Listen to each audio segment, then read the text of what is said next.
E ngā hui a kai manawa o te motu nau mai tau mai rā ki te Ao Māori. Tuatahi ake ko tahi atu anō te tangata kua pāngia e te mate uruta. Ko tahi kua tūpono pāngia. Nō reira kua eke te tōpūtanga tūroro ki te kotahi mano e whārau e whitu te kaumāwha. Toko ono ngā tāngata kai roho hipera, ko tahi mano e ruarau e whā te kaumā iwa ngā tāngata kua whakamāui ake i te mate. Ka mutu ko tahi rau e rua te kaumā ono ngā uri Māori e whitu te kaumārima ngā uri Pasifika kua pāngia. E rua mano e ono rau e toru te kaumā whitu ngā tāngata i whakamātauhia i nanahi nei. Nā he nui ngā wātene Māori kua tūiho i o rātau tūranga, nā runga i tō rātau kaumātuatanga. Ka nui ake te tūpono ka pākia rātau e te mate uruta. He oe i enei wiki eri manei, he toko maha ake ngā kaumātua me te hunga whakarairai e hia āwhinana. Kua riro mā ngā wātene rātau e hāpai ake. I noho tahi tā tātou karere a D'Angelo Martin kia rātau i tēnei rā, kia tahuri atu ki aia i nai nei. D'Angelo, he hara wetahi o ngā take nui kua ki te ake e rātau. Wikitoria, koni atu i te wari te koutou ngā wātene Māori o Aotearoa e tautoko pau te kahana i ngā hapuri hurinoa. Me te mea hoki kare i ko atu kare i ko mai i nai i tēnei wā tonu ki ngā wātene Māori e noho ana ki te tonga o Tāmaki Makaurau. Me wā rātou mahi ngā hautoa hei whakamarumaru i ngā whānau maha, i ngā wahine noho takitahi, i ngā tamariki, o tira i ngā kaumātua me ngā kuia, e noho taimaha, e noho pōkai kaha ana i tēnei wā. I tika rā te kōrero, he pūtea tautoko ka whiwhia e ngā wātene Māori mai te puni kōkiri hoina anō hei tā Matarora Smith te kaiwhakahaere wātene Māori ki konei. I te nuinga o te wā ka waria, ka karia rātau ki wā rātau ake pūkoro i reira, hokona atu i ngā rawa aku te aha atu.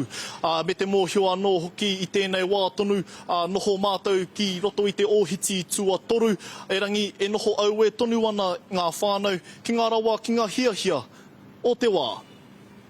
Nō mua no atu i te whakatau noho here ko te toha rawa te mahi a ngā wātene Māori o te tonga o Tāmaki. Takarawa mai ki tēnei wā ko ngā rauemi aku te tino taonga. We're adding the gloves, masks and face shields because our people are not able to afford to buy that. Kua whā itihia te tira wātene o tēnei rohe ake mai te kotahi rau tāngata ki te waru tekau. Our wardens are between 50 to 70 and 80 years of old, so straight away we were part of the risk factor. And so as the kaiarahi matua, I called the shot of 2 weeks stand down. So we're trying to minimise as much contact with our parcels that will be going out to ngā wātene Māori. So only one person deals with each area. The importance of that community safety reassurance. It plays a big role in all our communities, especially our low socio-economic. O tiraki o tā huhu e kore ai pia tēnei tū āhua noho taimaha e rereke, i nā kua tūwhera ai he whare oranga hei whāngai i ngā kai ki ngā kaumātua me ētahi atu rawa.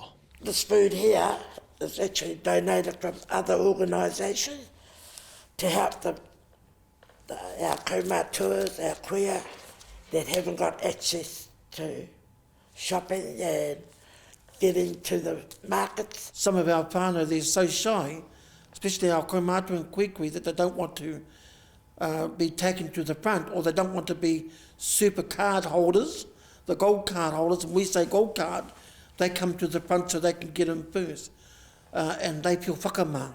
Hei tā Leslie Mātea te kaiwhakahaere o te ratonga tahua pūtea ki o tahuhu me tēnei whare oranga, kaore e kore ka puta he whakawhiringa hou, a tēnā me tēnā. Financially wise, I know a lot of families are going to be suffering, and that's a dilemma that's going to happen. And it's going to be a lot of work for the budget services. Kamutu ko te aronga matua ki tua mo ngā wātene Māori kia whakahautia i a rātou anō me wā rātou rautaki mahi, kia matāra ai mo ngā āhuatanga ki mua i te aroaro. D'Angelo Martin, te Ao Māori.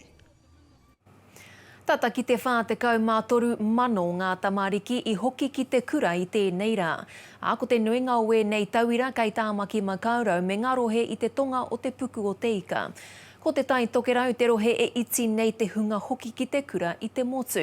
He oi hai tā tētahi tumuaki i te rohe, he nui ngā akoranga toro whānui ka puta i ngā mahi ako i te kāinga. Pāoro ana te pere, e rangi he toko iti nahi e tere ana ki te akomanga. One is, I don't know whether parents yet feel that it's safe to send their children back. And the children are their precious commodities. Rua pai heneti o ngā tauira o te tai tokerau ka hoki ātina nātu ki te kura, me te nui o ngā take e pēnā ai. Somewhere along the line there's someone to look after them. And I think also in Te Tai Tokera we probably have quite a high percentage of single parent families. Ka horekau he wāhi tuatu i tō kāinga, kia te aki pai i a koe i roto i nei o ngā āhuatanga. E rangi he ahorau ngā whakākoranga kua puta mā ngā kura i te kāinga, pēnei i ngā āhuatanga o te takakai. Te taha o te mārakai, te hangarua, te tunu kai, te aho, te hi ika, ko aua āhuatanga o te kāinga, e taia te kaiakoa nō nei ngā tamariki te oti te mahi. They're doing exciting things, they're cooking, the kids going out eeling. All things that I love to be able to run a school on, they actually fit into what I call true education. Probably talking myself out of a job. Anō ia te rangi a niwaniwa, kua rite rātou kia Māori noa te tirohanga o a rātou tauira. Te kura kaupapa ko te kura rānei hei tautoko i ngā āhuatanga o tauaki kāinga. Hei oranga toru mo tō tātou nei Ao Māori. E tatari ana ngā kura ki te whakaputanga te kāwanatanga mo te āhua o te taumata tuarua. Ruku wai tipine Alan, te Ao Māori.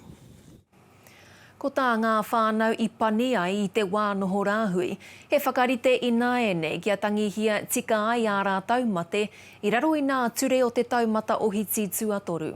He oe mō tētahi whānau i te waipounamu i whakaputu i tā rā taumate, ko te wero nui kia te kauanake ngā tāngata. Kaia mare haimonariki te whānuitanga ake. He whakatau ua mā tēnei whānau i tēnei wā taumaha. The pain and the heartache of this long process now has become very, very hard for us. So we feel like, we just need to bury him and give him his tangi as soon as we can. Kua whāwiki te tūpāpaku o Jimmy Brennan e pupuriti ana ki tētahi whare tūpāpaku ki o tautahi. Ka mutu hei tā auraki Brennan kua tai te wā kia hoki anō tana pāpā ki tōna kāinga tūturu. We have decided as whānau that we will move forward on level 3. We weren't too happy with leaving him there any longer. Especially with our culture being a very collective thinking culture, especially at times of tangihanga. That has been very challenging for the family of the deceased. Hei tā te kaitiaki tūpāpaku tā Alan Pukepuke, ka taia e tētehi tokorua o te whānau pani te whakakākahu i te kirimate. At no given time is there to be any personal or skin contact between any of the whānau and the deceased at any given time. That is during the dressing, during the viewing. It's hard with this 10 people rule because it's almost like we've got to keep it quiet because, of people that are just going to show up, and how do we police that as a whānau? I feel like that's not our responsibility to police that as a whānau. Ia rā, ka karekia tahi rātou ki ngā whānau te kaumārua, he uri o rātou kua mate, e aroha atu wana a aoraki ki ngā whānau e noho pani nei. I know exactly what you're going through, and this is the hardest thing I've gone through in my life, easily. I think our whānau out there, they understand the bigger picture. They don't like it, no one likes it, but we understand the reasons that we are doing it. Hei whakatutuki i ngā hiahia o ngā whānau Māori, ka pōhiritia ngā tangata te kau i te wā kotahi, mā tēnei e taia ai e ngā whānau te tangi tika ki o rātou mate. Mare Haimonariki, te Ao Māori.